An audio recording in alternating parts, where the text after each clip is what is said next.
Hi all, welcome back to Jils vlog. എല്ലാവരും സുഖമായിരിക്കുന്നല്ലോ അല്ലേ?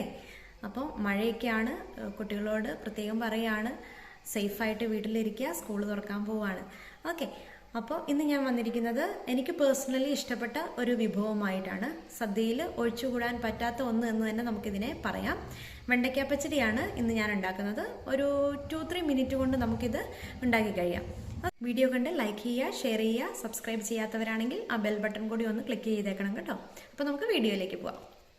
പച്ചടിക്ക് ആവശ്യമായ തേങ്ങ ചിരവിയതിലേക്ക് പച്ചമുളക്, ചെറിയൊരു കഷ്ണം ഇഞ്ചി എന്നിവ മിക്സിയുടെ ജാറിലേക്ക് ഇട്ട് കൊടുക്കുകയാണ്. ഇതൊന്ന് അരഞ്ഞു വരുന്നതിന് വേണ്ടി കുറച്ച് വെള്ളവും കൂടി ചേർത്ത് കൊടുക്കുന്നുണ്ട്.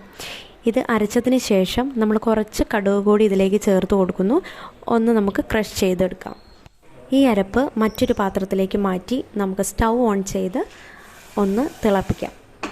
ഈ അരപ്പ് തിളച്ച് വരുമ്പോൾ നമ്മളിവിടെ മാറ്റി വെച്ചിരിക്കുന്ന തൈരെടുത്ത് ഒഴിച്ചു കൊടുക്കാം. തൈര് തിളയ്ക്കരുത്.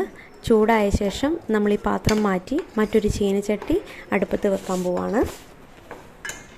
ചീനച്ചട്ടി ചൂടായി വരുമ്പോൾ ഒരു വലിയ സ്പൂൺ വെളിച്ചെണ്ണ ഒഴിക്കുക.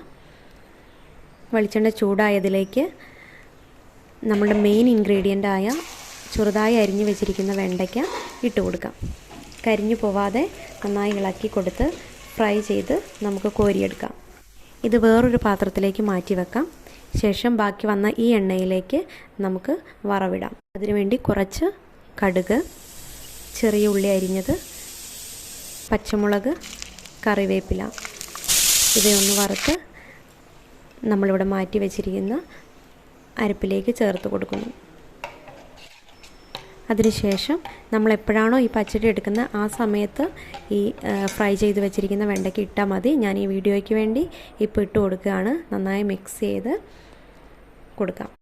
സ്വാദിഷ്ടമായ പച്ചടി ഇവിടെ റെഡി ആയിട്ടിരിക്കുകയാണ്. നിങ്ങൾ മസ്റ്റായിട്ട് ട്രൈ ചെയ്ത് നോക്കുക കേട്ടോ. ഏതൊരാൾ വന്നാലും നമുക്ക് പെട്ടെന്ന് ഉണ്ടാക്കാൻ പറ്റിയ ഒരു ഐറ്റമാണ്. Okay, by.